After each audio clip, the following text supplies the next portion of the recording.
Assalamu alaikum wa rahmatullahi wa barakatuh. J'espère que vous allez bien. Aujourd'hui, Inch'Allah, nous poursuivons l'histoire du prophète Muhammad sallallahu alayhi wa sallam, et on avait commencé à raconter donc sa naissance, les signes éminents, impressionnants et extraordinaires qu'il y a eu au moment de sa naissance et avant, ainsi que au début de son enfance, puis durant sa jeunesse et lorsqu'il a grandi. Et on était arrivé au moment où il a reçu pour la première fois la révélation, quand il a reçu sa mission de prophète, alors qu'il avait l'âge de 40 ans, et qu'il était dans la grotte de Hira, dans la montagne qui s'appelle Jabal Nur, qui est à côté de la Mecque. Inch'Allah, qui est à 3 milles de la Mecque, et 1 mille, c'est une distance qui est connue chez les Arabes. Donc on va continuer. Bismillahirrahmanirrahim. Alhamdulillahi rabbil alamin. Wa sallallahu wa sallam ala sayyidina Muhammadin taha al-amin. Wa ala alihi wa sahbihi at-tayyibin at-tahirin. Allahumma la sahla illa ma ja'altahu sahla. Wa anta ya hayyu ya qayyum taj'alu al-hazna idha shi'ta sahla. Allahumma 'allimna ma jahilna. وذكرنا ما نسينا وانفعنا بما علمتنا وزدنا علما. La louange est à Allah, le Seigneur des mondes, et que l'honneur et l'élévation en degrés soient accordés à notre maître Muhammad sallallahu alayhi wa sallam. Nous demandons à Allah qu'il nous fasse apprendre ce que nous ignorons, qu'il nous fasse nous rappeler de ce que nous avons oublié et qu'il nous augmente en connaissance. Et nous lui demandons de nous préserver de l'état des gens de l'enfer. Et nous demandons à Allah qu'il nous accorde une intention sincère dans l'apprentissage de la science de la religion et dans l'application de celle-ci, et qu'il nous accorde l'ardeur dans son obéissance. Amin. Donc, j'avais dit dans le dernier cours que le prophète sallallahu alayhi wa sallam, peu avant de recevoir sa mission de prophète, il allait dans la grotte de Hira et il y restait 1 mois chaque année. Et il méditait sur la création, il adorait Allah subhanahu wa ta'ala, même s'il ne connaissait pas encore les détails des lois de la religion, étant donné qu'il n'avait pas encore reçu la révélation. Mais il détestait les idoles des associateurs, il ne vouait pas un culte pour les statues, contrairement aux gens qui faisaient partie de sa tribu, parce que tous les prophètes sont croyants et aucun prophète n'a adoré autre qu'Allah, même avant de recevoir sa mission de prophète. Donc, le prophète sallallahu alayhi wa sallam prenait des provisions, il allait dans la grotte de Hira, là-bas, il adorait Allah Ta'ala, il s'isolait, s'il voyait des gens passer à côté, alors il leur donnait à manger, s'ils étaient pauvres, il était très généreux sallallahu alayhi wa sallam, jusqu'à ce qu'arrive une nuit durant le mois de Ramadan. Cette nuit-là, l'ange Gabriel, l'ange Jibril alayhi salam, est venu le voir. Le prophète sallallahu alayhi wa sallam, il avait déjà reçu des signes tout au long de sa vie. Comme je vous ai dit, au début, avant que l'ange Jibril alayhi salam ne vienne le voir, le prophète sallallahu alayhi wa sallam, il marchait et de plus en plus, il entendait les pierres dire « Assalamu alayka ya Rasulallah »« Assalamu alayka, ô le messager d'Allah » Et il entendait les arbres également dire « Assalamu alayka ya Rasulallah » Il tournait sa tête à droite, il tournait la tête vers la droite, vers la gauche, il regardait devant lui, il ne voyait personne. C'était des pierres qui lui passaient le salam et qui ajoutaient « Ya Rasulallah » ô toi le messager d'Allah. Et les arbres également lui passaient le salam.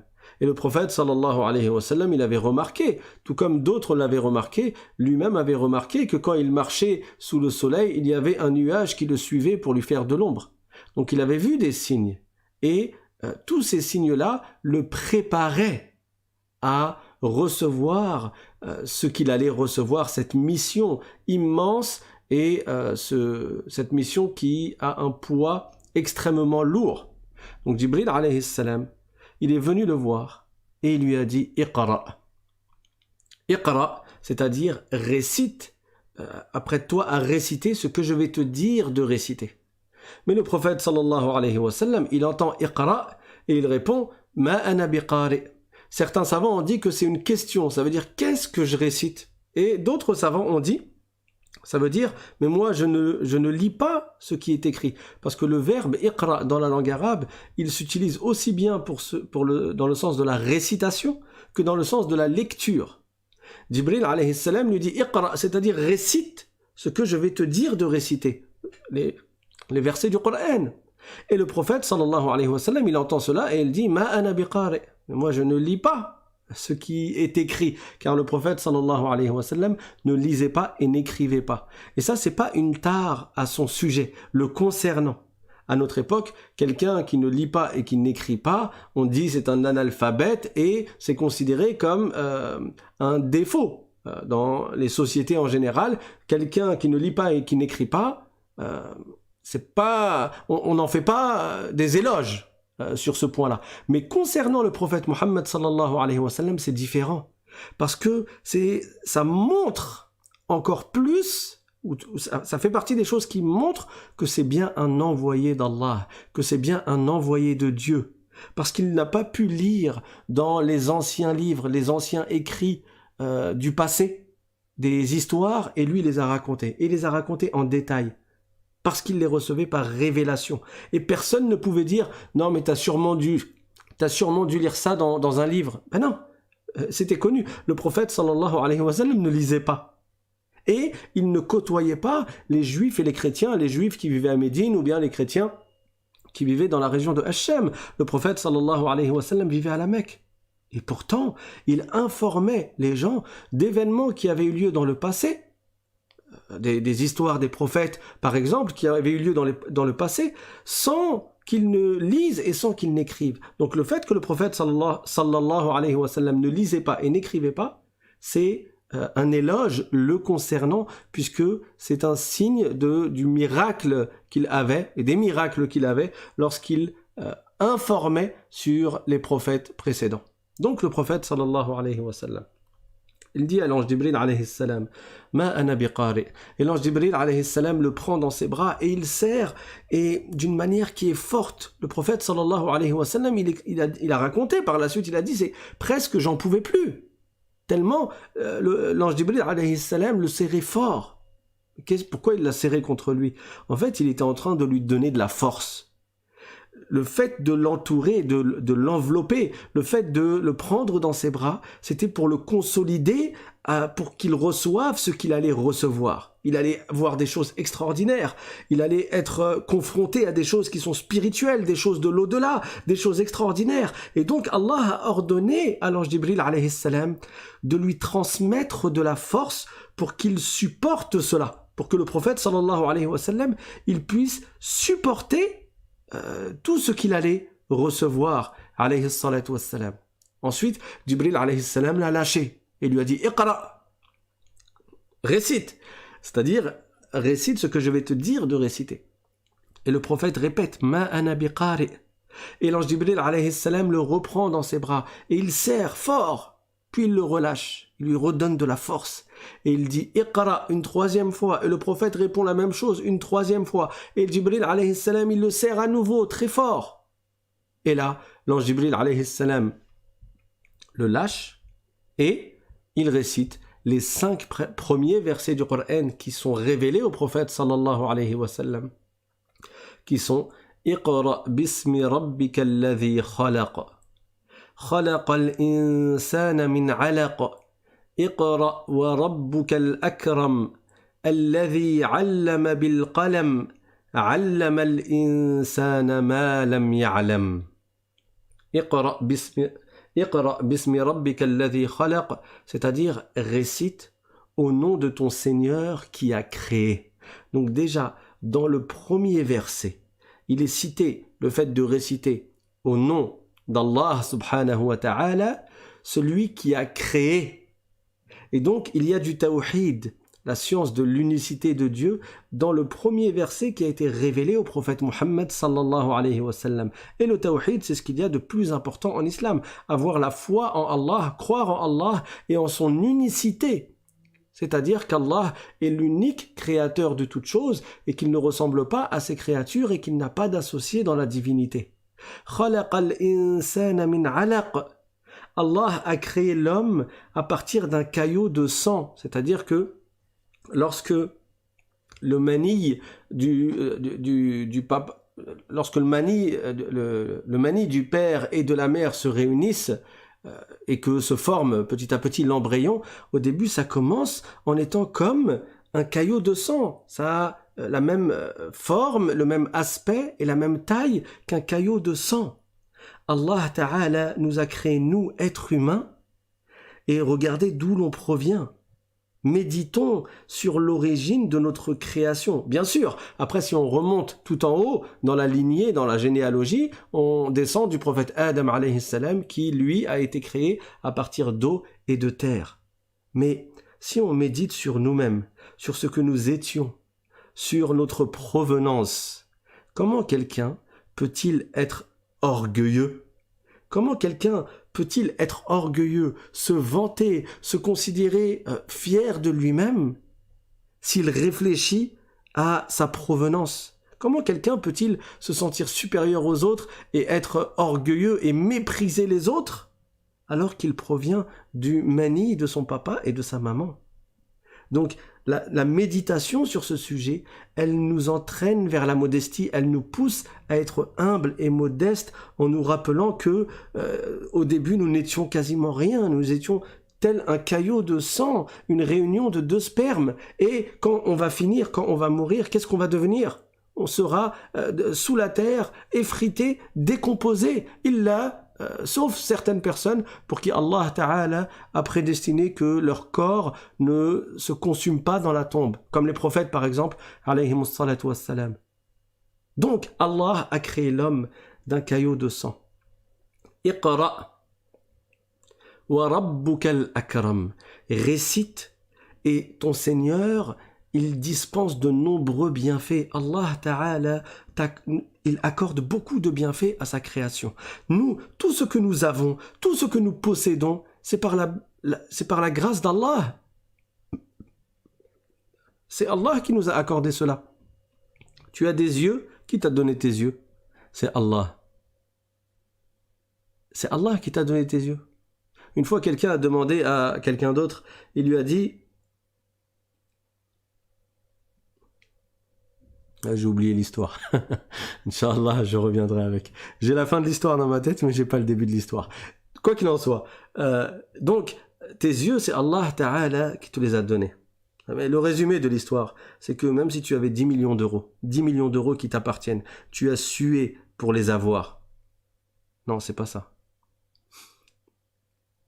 Si quelqu'un te propose 10 millions d'euros, il te propose 10 millions d'euros, et il te demande en échange tes yeux, tu lui donneras pas.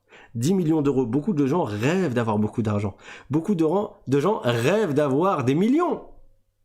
Et là, on lui propose des millions, ou toi, on te propose des millions, 10 millions d'euros, mais on te dit par contre, on t'enlève tes yeux. Qui va accepter ça? Ça veut dire que tes yeux sont plus chers pour toi que 10 millions d'euros. Et qui t'a donné tes yeux? C'est Allah. Donc remercie Allah Ta'ala, qui t'a donné ce qui a plus de valeur que 10 millions d'euros. Et de toute manière, tout ce que tu possèdes, c'est Allah qui te l'a donné. Quelqu'un qui te donne 10 millions d'euros, l'histoire est en train de se remettre dans ma tête petit à petit. Quelqu'un qui te donne 10 millions d'euros, tu vas le remercier toute ta vie. Tu vas le remercier toute ta vie. Tu lui es extrêmement reconnaissant. Pour toi, c'est lui qui t'a tout donné, quoi, presque. Vraiment, tu es prêt à tout faire pour lui. Il t'a offert 10 millions d'euros. Allah t'a donné plus que cela. Allah t'a donné 2 yeux que tu n'échangerais pas contre 10 millions d'euros. Et Allah t'a donné des mains. Et Allah t'a donné tes pieds.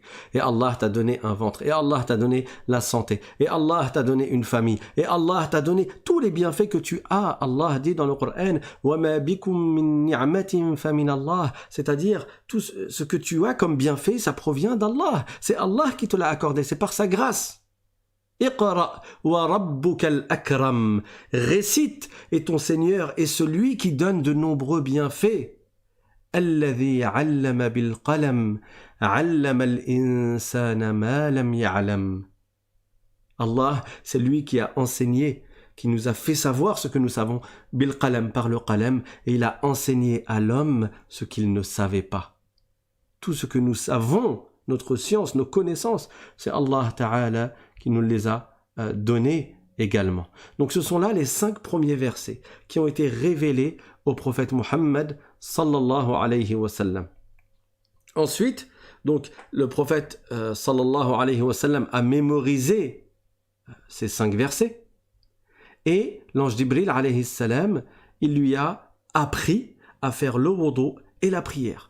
Il lui a enseigné à faire ses ablutions et à faire la prière. À ce moment-là, il n'y avait pas encore les 5 prières quotidiennes que nous connaissons aujourd'hui, parce qu'elles ont été révélées la nuit du voyage nocturne et de l'ascension. Mais avant la nuit du voyage nocturne et de l'ascension, les musulmans faisaient des prières. Ils faisaient des prières la nuit. Donc l'ange Jibril alayhi salam, il a enseigné au prophète sallallahu alayhi wa sallam le wudu et la prière. Quand le prophète sallallahu alayhi wa sallam a reçu tout cela, il est rentré pour voir sa femme Khadija et pour lui raconter ce qui s'est passé. Mais quand il est entré alayhi salatu wa salam, il a dit « Zammilouni, zammilouni, couvrez-moi, couvrez-moi ». Il tremblait parce que même s'il s'attendait à cela, il s'attendait à avoir quelque chose dans sa vie, puisque les arbres, les pierres disaient « Assalamu alayka ya Rasulallah ». Assalamu alayka, ô toi le messager d'Allah, le nuage, le couvrait du soleil, etc.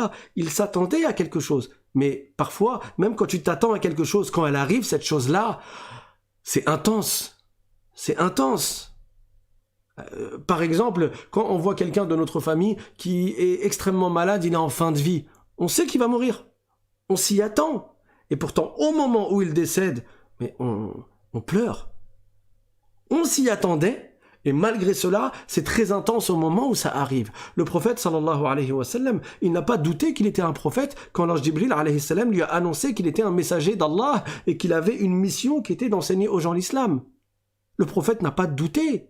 Il n'était pas là à se dire je suis un prophète ou je suis pas un prophète, qu'est-ce qui se passe? Non, il était pleinement conscient, très intelligent et il avait compris qu'il avait reçu une mission et qu'il était un prophète alayhi salatu wa salam.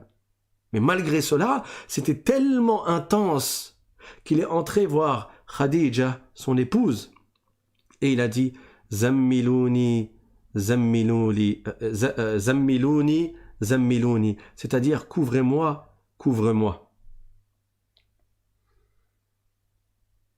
Et ça, c'était un lundi. Le prophète, sallallahu alayhi wa sallam, la première fois où il a reçu la révélation, c'était un lundi.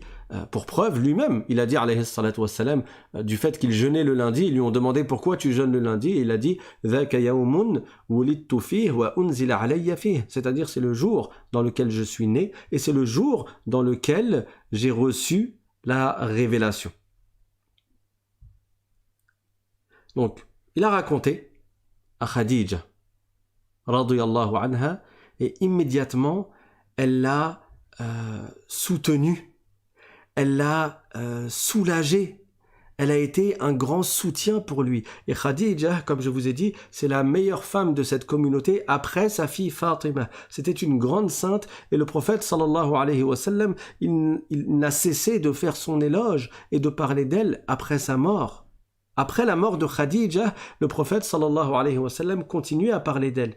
Et tellement il l'aimait, il allait même jusqu'à égorger des brebis et les offrir aux amis de Khadija, aux copines de Khadija, par amour pour son épouse Khadija. Après la mort de Khadija, le prophète sallallahu alayhi wa sallam continuait à agir en bien avec les amis de Khadija radiyallahu anha. C'est une femme qui l'a soutenue dans la période qui était la plus difficile. Parce que, et on va y venir incha'Allah, dans le début de la révélation, le prophète sallallahu alayhi wa sallam a subi beaucoup d'injustices. La plupart des gens de la Mecque, la plupart des Mécois, des Qurashites, de la tribu de Quraysh, ils étaient contre lui. Ils lui faisaient du mal. Ils le dénigraient. Ils essayaient de le rabaisser. Ils ont commencé comme ça. Ils ont commencé en se moquant de lui et en essayant de le dénigrer. Et quand ils ont vu que ça ne marchait pas, après ils ont essayé de lui faire des promesses et de négocier avec lui. Et quand ils ont vu que ça marchait pas et qu'il voulait continuer à appeler à l'islam, alors là ils se sont mis à attaquer, à lui faire du mal, à faire du mal à ses compagnons. Et pendant toute cette période-là, qui était un de ses plus grands soutiens? Son épouse Khadija radiyallahu anha.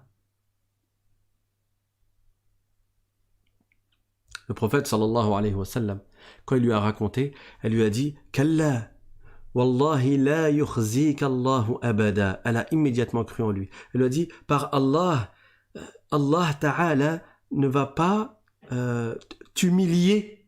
Allah Ta'ala ne va pas te mener à ta perte. Wallahi la yukhzika Allahu abada.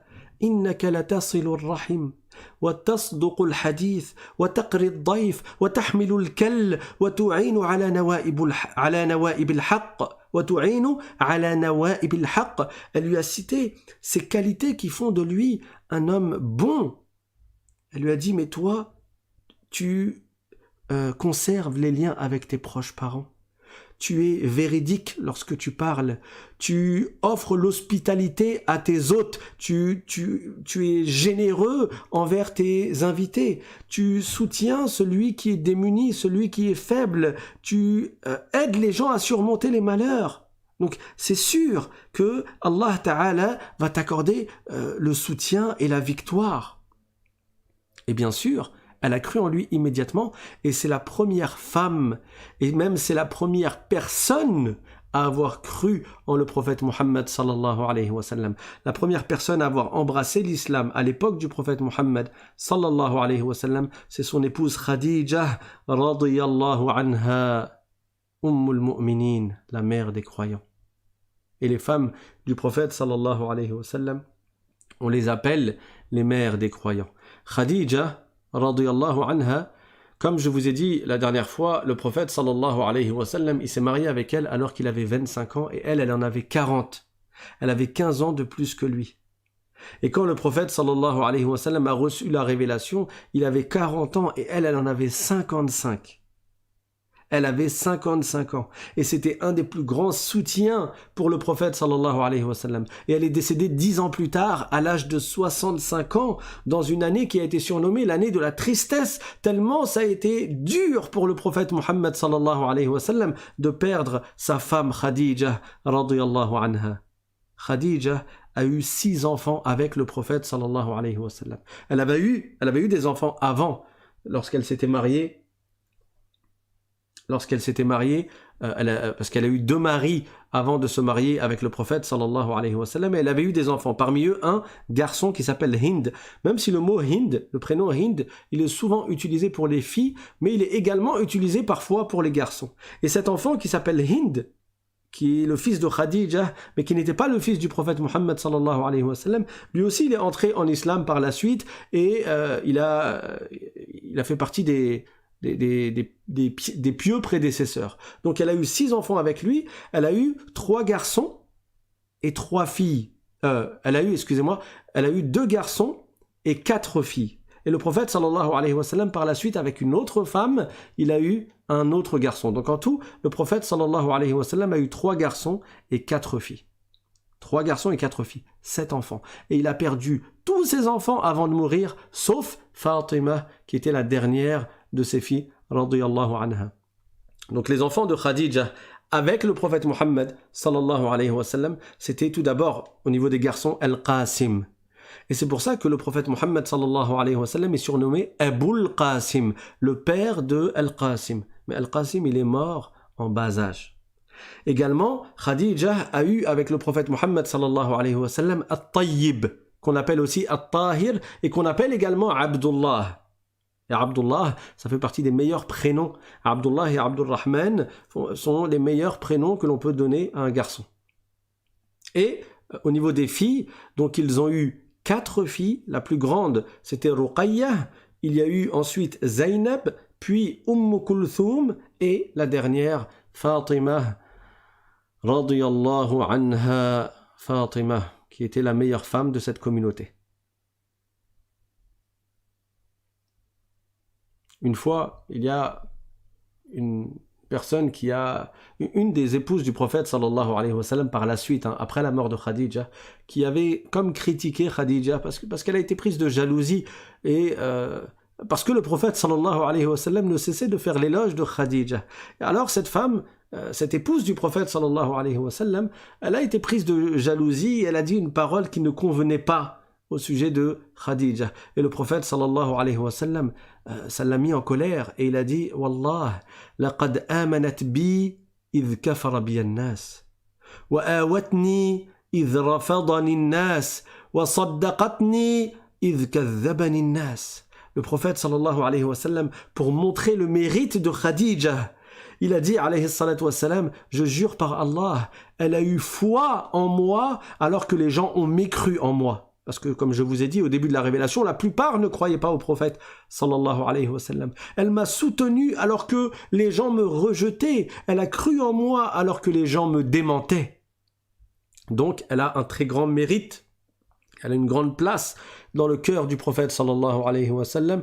Et quiconque a une grande place dans le cœur du prophète sallallahu alayhi wa sallam, alors cette personne a une grande place dans nos cœurs à nous, les musulmans, qui aimons le prophète sallallahu alayhi wa sallam et qui aimons ceux que le prophète sallallahu alayhi wa sallam aimait.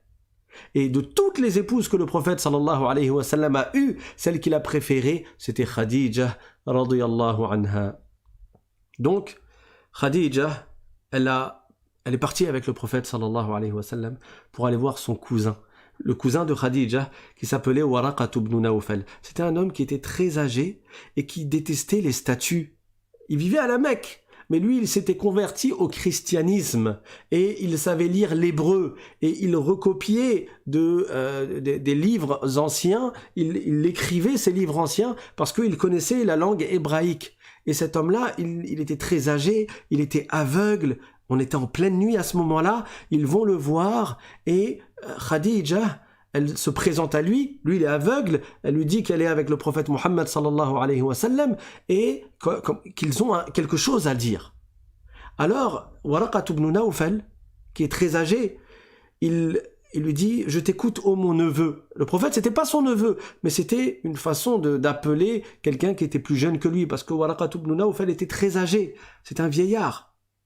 Le prophète sallallahu alayhi wa sallam, il lui a alors raconté ce qui lui était arrivé avec l'ange Jibril alayhi salam. Et Waraqat ibn Nawfal, il lui a répondu هذا الناموس الذي أنزل على موسى ليتني فيها جذعا ليتني أكون حيا إذ يخرجك قومك.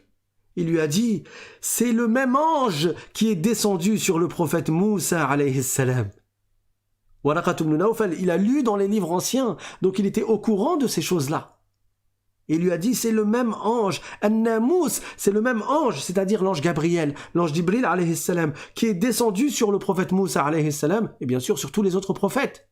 Laytani fiha jadha'a. Si seulement j'avais pu être jeune et fort, si seulement je pouvais être vivant le jour où ton peuple te fera sortir de la ville, le jour où ton peuple te poussera à quitter ta ville natale. Le prophète sallallahu alayhi wa sallam, il était étonné. Et c'est normal qu'il s'étonne. Tout le monde l'aimait. On le surnommait Al-Amin, l'honnête. Il était bienveillant. Tout le monde l'aimait. Tout le monde reconnaissait sa véracité, sa bonté, son excellent comportement. Comment ils vont être amenés à le prendre comme ennemi au point qu'il soit amené à sortir de sa ville natale qu'il aimait tant?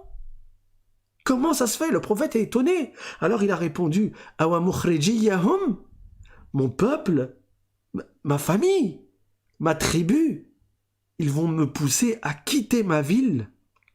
Et Waraqat ibn Nawfal, il répond, Lam ya'ti rajulun qattu bimithli ma ji'ta bih, illa 'udi, wa in yudrikni yawmuk ansurka nasran mu'azzara.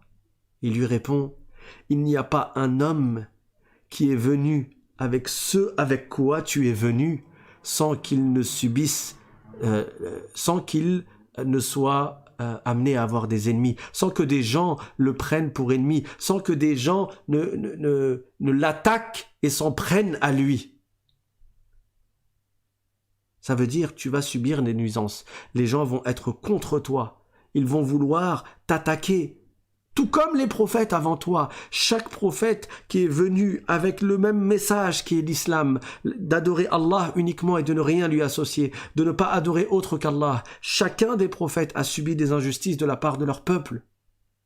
Et il lui a dit, et si je suis encore vivant, le jour où ton affaire va grandir, le jour où ton heure va arriver, dans le sens où ton message va se propager, va se manifester, alors je te soutiendrai d'un grand soutien.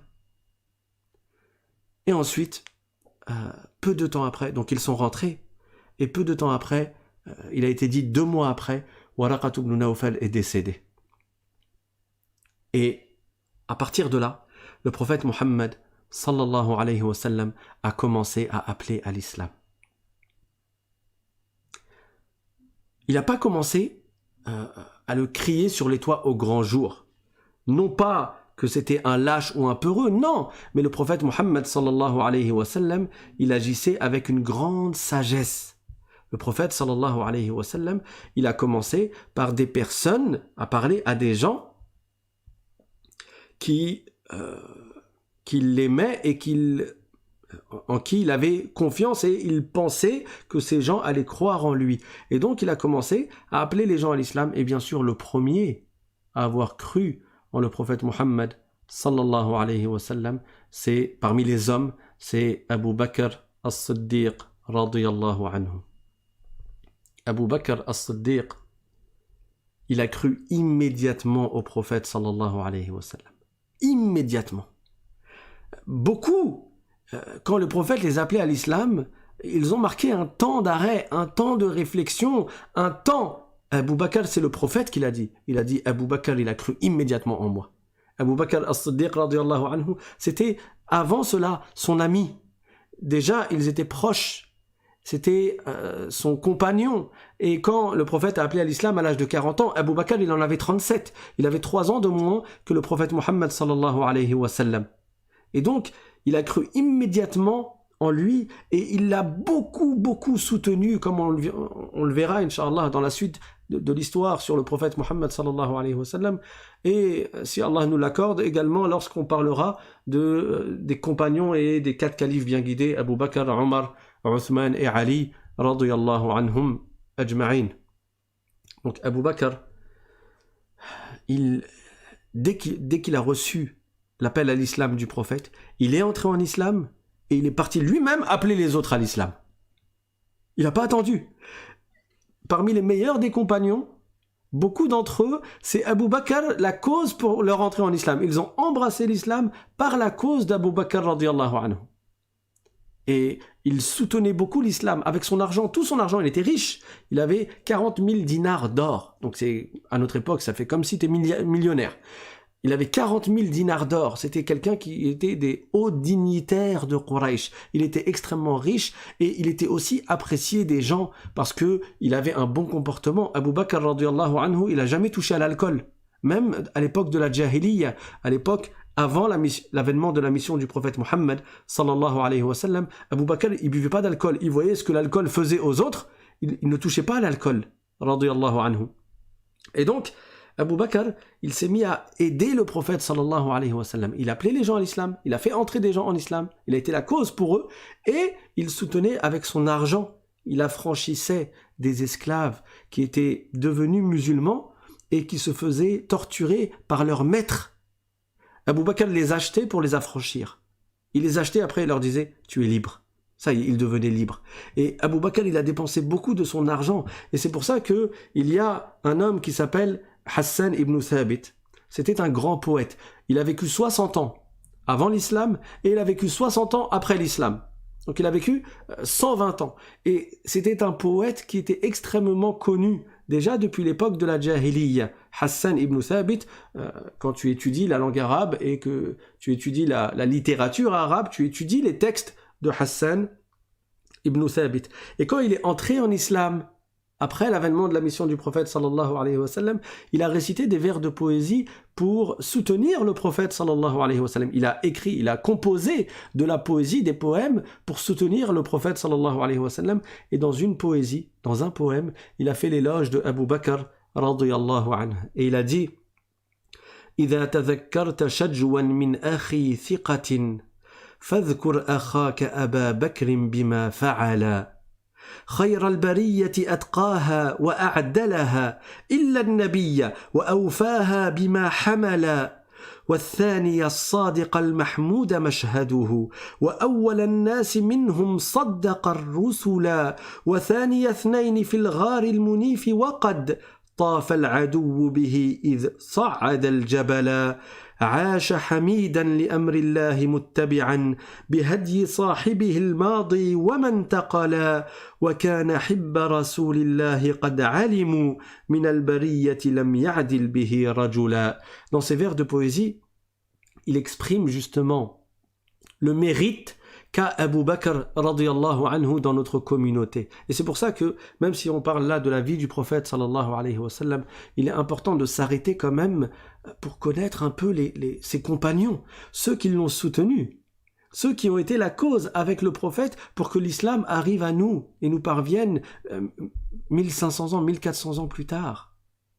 Ces gens-là, ce sont des héros. Ces gens-là, ils ont une valeur qui pour nous est inestimable. Ces gens-là ont sacrifié leur vie et leur argent.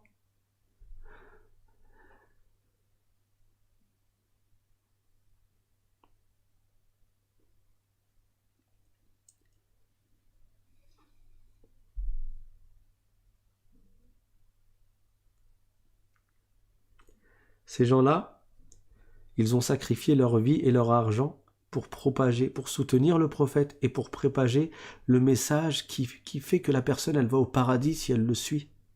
Leur objectif, c'était pas de gagner de l'argent. Parmi eux, il y en avait, ils étaient déjà riches, comme Abu Bakr. Leur objectif, c'était pas d'avoir une notoriété. Parmi eux, il y en avait qui étaient déjà des hauts dignitaires.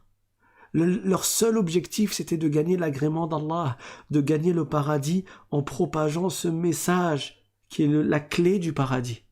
Et Abu Bakr, d'entre tous les compagnons du prophète sallallahu alayhi wa sallam, c'était le meilleur. C'était le plus grand soutien du prophète Muhammad sallallahu alayhi wa sallam jusqu'à sa mort. Jusqu'à sa mort. إذا تذكرت شجوا من أخي ثقة فاذكر أخاك أبا بكر بما فعل. Si tu te rappelles avec tristesse d'un frère digne de confiance et d'un frère vertueux, alors rappelle-toi de ton frère Abu Bakr et de tout ce qu'il a pu entreprendre, de tout ce qu'il a fait. خير البرية أتقاها وأعدلها إلا النبي وأوفاها بما حمل. C'est après le prophète Muhammad sallallahu alayhi wa sallam, le meilleur homme de notre communauté, le plus pieux de notre communauté, le plus juste de notre communauté, bien sûr, en dessous du prophète sallallahu alayhi wa sallam. Et c'est celui qui a le mieux porté la charge qui lui a été donnée d'accomplir parmi les compagnons du prophète dans notre communauté. C'est le meilleur compagnon du prophète alayhi salatu wassalam. C'est le second du prophète. Il est véridique et ses actes ne font que montrer son mérite. Il mérite nos éloges. Et de toute la communauté, c'est le premier à avoir cru en les prophètes. Parmi les hommes, c'est le premier homme à avoir cru au prophète Muhammad sallallahu alayhi wa sallam. وثاني اثنين في الغار المنيف وقد طاف العدو به إذ صعد الجبل. Et c'est le second aussi qui était avec le prophète lorsqu'il était dans la grotte lors de l'émigration. On parlera, Inch'Allah, de cette histoire de laquelle on tire aussi beaucoup de leçons quand le prophète sallallahu alayhi wa sallam a émigré de la Mecque à Médine lorsque les mécréants ont voulu le tuer. Et il a émigré non pas par lâcheté, il a émigré par ordre d'Allah, par la permission d'Allah. Il a émigré 13 ans après. 13 ans après avoir commencé à appeler à l'islam. Un lâche, il n'attend pas 13 ans pour émigrer. Les prophètes, ce sont les plus courageux des hommes. Il a émigré par ordre d'Allah. Et avec qui il a émigré? Avec Abu Bakr. وَثَانِيَ اثْنَيْنِ فِي الْغَارِ الْمُنِيفِ وَقَدْ طَافَ الْعَدُوُّ بِهِ إِذْ صَعَّدَ الْجَبَلَ. Quand les mécréants ont essayé de trouver le prophète et Abu Bakr pour le tuer. Ils voulaient tuer le prophète sallallahu alayhi wa sallam. Le prophète est parti dans une grotte Ghar Thawr, et avec lui il y avait Abu Bakr. Donc Abu Bakr a ce grand mérite d'avoir été le compagnon du prophète sallallahu alayhi wa sallam qui est cité dans le Coran, qui est cité dans le Coran. إِذْ يَقُولُ لِصَاحِبِهِ لَا تَحْزَنْ إِنَّ اللَّهَ مَعَنَا. Le Coran nous apprend que le prophète a dit à son compagnon, c'est-à-dire à Abu Bakr, لَا تَحْزَنْ, ne sois pas triste, إِنَّ اللَّهَ مَعَنَا. Allah nous accorde le soutien. Inna Allah ma'ana, ça veut dire Allah est avec nous par son soutien. Ça ne veut pas dire il est avec nous dans la grotte, bien sûr. Mais ça veut dire qu'Allah Ta'ala nous protège. Et l'histoire est connue, Allah a fait qu'une araignée tisse sa toile très vite sur la porte de la grotte. Et un pigeon est venu pondre son œuf devant la grotte. Et quand les mécréants sont arrivés, ils étaient très proches de la grotte, au point qu'Abu Bakr a dit au prophète sallallahu alayhi wa sallam, si l'un d'entre eux, il baisse son regard, il regarde ses pieds, il va nous voir. Mais Allah leur accorde la protection. Alors les mécréants, les associateurs, ils se sont dit les uns les autres, mais regardez, il y a une toile d'araignée qui a l'air ancienne, il y a un pigeon qui vient de pondre son œuf, c'est sûr qu'il n'y a personne à l'intérieur de la grotte. Et donc ils sont repartis. Et le prophète sallallahu alayhi wa sallam a été protégé par Allah Ta'ala, et Abu Bakr radiyallahu anhu était avec lui. Donc il a un grand mérite, Abu Bakr. وكان حب رسول الله قد علموا من البرية لم يعدل به رجلا. Et Abu Bakr radiyallahu anhu, c'était le grand bien-aimé du prophète Muhammad sallallahu alayhi wa sallam. Au point qu'un jour, quand Abu Bakr s'est disputé avec quelqu'un, et ça c'était bien après, quand les gens étaient, beaucoup d'entre eux étaient entrés en islam. Ça y est, c'était à Médine, il y avait beaucoup de musulmans. Un jour, Abu Bakr, il s'est disputé avec quelqu'un. Et quand le prophète sallallahu alayhi wa sallam, il a appris cela, il s'est mis en colère. Et il leur a dit, هل أنتم تاركون لي صاحبي?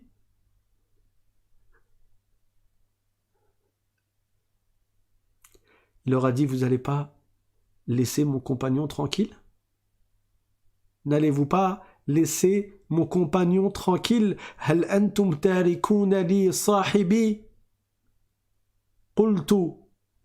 قلت أنا رسول الله. Moi je vous avais dit, je suis le messager d'Allah, je suis le messager de Dieu. فقلتم كذبت وقال أبو بكر صدقت.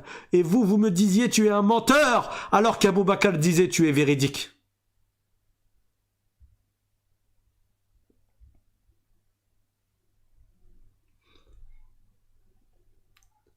Ça veut dire que le prophète Muhammad sallallahu alayhi wa sallam, il avait un très grand amour pour Abu Bakr, de par tout ce que Abu Bakr radiyallahu anhu a apporté pour la religion de l'islam, en tant que soutien physique, soutien moral et soutien financier. Il a énormément aidé le prophète Muhammad sallallahu alayhi wa sallam, et c'est donc le premier homme à avoir cru au prophète sallallahu alayhi wa sallam. Inch'Allah, on parlera plus en détail d'Abu Bakr quand le jour où, Inch'Allah, on parlera des compagnons si on a le temps. Donc, ensuite, le premier enfant, le premier garçon jeune qui est entré en islam à cette même période, c'était le cousin du prophète Muhammad sallallahu alayhi wa sallam, Ali ibn Abi Talib radiyallahu anhu. Certains savants ont dit qu'il avait 7 ans, d'autres ont dit qu'il avait 8 ans, d'autres ont dit qu'il avait un peu plus, un peu moins. Mais vraiment, il était jeune. Et Ali, radiyallahu anhu, lui aussi, il vivait avec son cousin. Il avait vécu une partie de sa vie avec le prophète, sallallahu alayhi wa sallam, dans le sens où son père, Abu Talib, il lui a dit « Reste avec ton cousin et soutiens-le ». Pourtant, Abu Talib, il n'est pas entré en islam. L'oncle du prophète Abu Talib, il n'est pas entré en islam. Mais il savait que le prophète était véridique. Et il a dit à son fils Ali, reste avec ton cousin, reste avec le prophète sallallahu alayhi wa sallam et soutiens-le. Tu es son aide, tu l'assistes dans sa mission, dans ce qu'il accomplit. Ali radiyallahu anhu, par la suite, il s'est marié avec la fille du prophète sallallahu alayhi wa sallam qui est Fatima. Et à notre époque, toute la descendance du prophète sallallahu alayhi wa sallam, elle descend de Fatima et de Ali. Parce que les autres enfants du prophète n'ont pas eu de descendance. La seule enfant du prophète sallallahu alayhi wa sallam qui a eu une descendance, c'est sa fille Fatima, l'épouse de Ali ibn Abi Talib. Et Ali, c'était le premier garçon jeune, le premier enfant à avoir embrassé l'islam et avoir cru au prophète Muhammad sallallahu alayhi wa sallam. Et bien entendu, il l'a soutenu également jusqu'à la fin de sa vie et il est devenu par la suite le 4e calife bien guidé après Abu Bakr, Omar et Uthman radiyallahu anhum ajma'in. Le premier esclave à avoir embrassé l'islam, certains savants ont dit que c'était Zayd ibn Haritha. Zayd ibn Haritha, il a une histoire particulière. En fait, une fois, il était parti avec sa mère. Sa mère, elle l'avait pris avec lui pour aller visiter sa famille dans une région. Et cette région-là avait été attaquée par leurs ennemis. Je parle à l'époque de la Jahiliya, avant que le prophète n'appelle à l'islam, avant que le prophète sallallahu alayhi wa sallam ne reçoive sa mission de prophète. Et cet enfant-là, il a été capturé et il a été fait esclave. C'est comme ça dans le passé que dans les guerres, dans les batailles, ils prenaient les gens ennemis et ils en faisaient des esclaves. Puis, ça y est, ça devenait un esclave. Donc il était au service de son maître. Et Hakim ibn Hizam, il l'a acheté et il l'a offert à sa tante paternelle. Il a acheté qui? Zayd ibn Haritha, qui était un jeune. Il l'a acheté et il l'a offert pour sa tante. Il l'a acheté pour sa tante paternelle. Et sa tante paternelle, c'était Khadija. Khadija, la femme du prophète Muhammad sallallahu alayhi wa sallam. Et Khadija, elle a offert Zayd à son mari qui était le prophète sallallahu alayhi wa sallam. Bien entendu, le père de Zayd, lui, il passait son temps à chercher son fils. Il aimait beaucoup son fils, il tenait à lui et il avait peur, en tant qu'esclave, qu'il subisse un mauvais traitement, comme certains font subir des mauvais traitements. Et il voulait absolument retrouver son fils, payer une somme pour pouvoir le récupérer et le retrouver. Donc, le père de Zayd, il a cherché jusqu'au jour où il a su que Zayd ibn Haritha, il était à la Mecque et il était auprès d'un homme qui s'appelle Muhammad. Donc, le père de Zayd, il est venu avec son frère, donc l'oncle de Zayd, et ils sont arrivés jusqu'au prophète sallallahu alayhi wa sallam. Et ils lui ont demandé gentiment de vouloir bien accepter qu'il lui donne une somme d'argent. Et c'était au prophète de choisir la somme d'argent pour que le prophète sallallahu alayhi wa sallam leur donne Zayd qui était leur fils. Et c'est comme ça que ça se passait à cette époque. Et le prophète sallallahu alayhi wa sallam, à cette époque, il n'avait pas reçu la révélation encore. C'était avant. Et le prophète sallallahu alayhi wa sallam, il a dit Awa ghayra dhalik, est-ce que vous acceptez un autre compromis? Et là, le père, il demande, que veux-tu? Parce que l'habitude, c'est, je te donne une grosse somme d'argent et tu me donnes celui qui est ton esclave pour que je le reprenne parce qu'il fait partie de ma famille. Et le prophète, sallallahu alayhi wa sallam, il propose autre chose. Alors, il est étonné, le père de Zayd, qui s'appelle Haritha. Parce que Zayd ibn Haritha, Zayd, le fils de Haritha, il est étonné, il lui dit, quoi donc? Qu'est-ce que tu proposes? Et là, le prophète, sallallahu alayhi wa sallam, il lui dit, si vous voulez, on laisse le choix à Zayd. S'il veut rentrer avec vous, je ne vous demande pas d'argent, il rentre avec vous.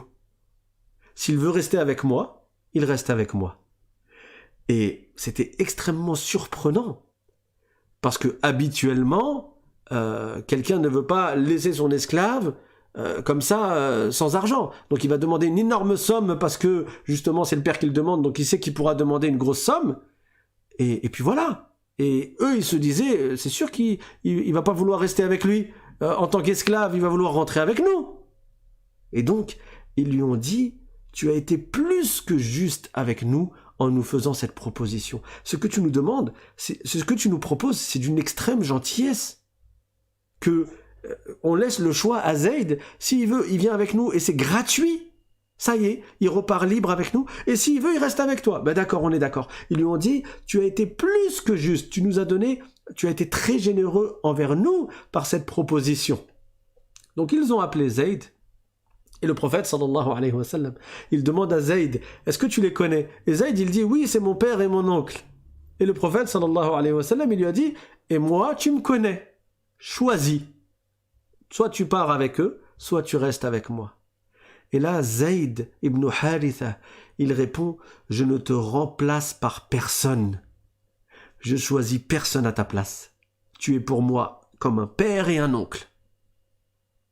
Et là, le père, il est extrêmement étonné de cette situation et lui dit, tu préfères rester en tant qu'esclave plutôt que de te retrouver libre auprès de ta famille. Et là, Zayd y répond à son père, oui, je ne choisis personne d'autre pour remplacer Muhammad sallallahu alayhi wa sallam. Alors, le prophète sallallahu alayhi wa sallam, tellement ça lui a fait plaisir ce que Zayd a fait, il a pris Zayd, il est parti à côté de la Kaaba, à côté du Hijr. Le Hijr, c'est quelque chose qui est juste à côté de la Kaaba, et il a appelé les gens à être témoins.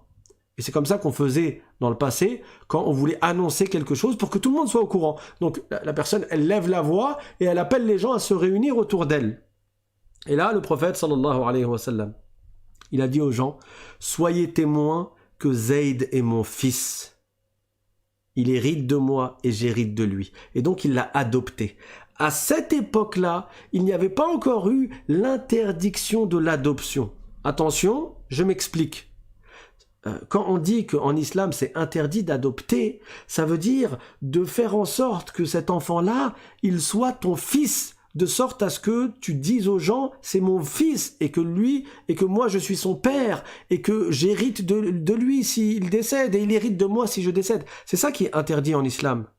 Mais si tu vois un enfant mesquine dans un orphelinat, et toi tu veux aller l'adopter au sens contemporain, c'est-à-dire tu veux t'occuper de lui, le ramener dans ta famille et t'occuper de lui mesquine. Et tu as le droit de faire ça, c'est pas ça qui est haram. Parce que beaucoup de gens demandent, oui, j'ai entendu que c'est interdit d'adopter en islam. Non, oui. Alors, ce qui est interdit de faire, c'est de considérer cet enfant comme étant ton fils, ça y est, ton vrai fils. Parce qu'avant, c'est comme ça que ça se faisait. Et ça devient ton fils à l'époque, ça devenait ton fils. Tu meurs, il hérite de toi, ça y est, il fait partie de ta famille. Et ça a été abrogé par la suite en islam. Le prophète a reçu la révélation comme quoi ça ne marchait plus. Donc pendant une période, Zayd, on ne l'appelait plus Zayd ibn Haritha. Ça y est, on l'appelait Zayd ibn Muhammad. Mais quand le prophète a reçu la révélation comme quoi il n'est plus permis d'adopter en islam, alors Zayd, on l'appelait à nouveau Zayd ibn Haritha. Vous comprenez? Mais là, le papa, quand il a vu ce que le prophète Mohammed sallallahu alayhi wa sallam a fait, il était content. Parce qu'il a vu qu'au final, Zayd, il est libre. En plus, s'il a préféré rester avec le prophète sallallahu alayhi wa sallam, c'est vraiment qu'il est très bien entretenu et que le prophète a un excellent comportement avec lui. Vous vous imaginez, il préfère rester avec son maître plutôt que de retourner chez son père et chez sa famille. C'est dire à quel point le prophète Mohammed sallallahu alayhi wa sallam était d'une bonté qui n'a pas de pareil chez les êtres humains, d'un comportement qui n'a pas de pareil chez les êtres humains. Donc, le prophète sallallahu alayhi wa sallam, il a dit aux gens, soyez témoins que Zayd est mon fils, et donc il l'a adopté, et il a dit, il hérite de moi, et j'hérite de lui. Et là, le père, il était content, et donc on appelait Zayd ibn Muhammad. Comme j'ai dit, par la suite, l'adoption, au sens religieux que j'ai expliqué, est devenue interdit. En d'autres termes, si aujourd'hui, tu vas prendre un enfant, et tu l'héberges chez toi et tu t'occupes de lui comme un père, tu t'occupes de lui comme si c'était ton fils, mais tu vas pas dire aux gens c'est mon fils, de sorte à leur faire croire que c'est ton vrai fils, de sorte à ce que il soit affilié à toi. Non, c'est pas ton fils. Mais bien sûr, tu as beaucoup de hasanat à t'occuper de lui et à agir avec lui comme si c'était ton fils, bien sûr. D'accord ? Donc voilà, le premier homme à être entré en islam, c'est Abu Bakr. La première femme à être entrée en islam, c'est Khadija. Le premier enfant à être entré en islam, c'est Ali. Et le premier esclave à être entré en islam, c'est Zayd ibn Haritha, que le prophète sallallahu alayhi wa sallam a bien entendu affranchi.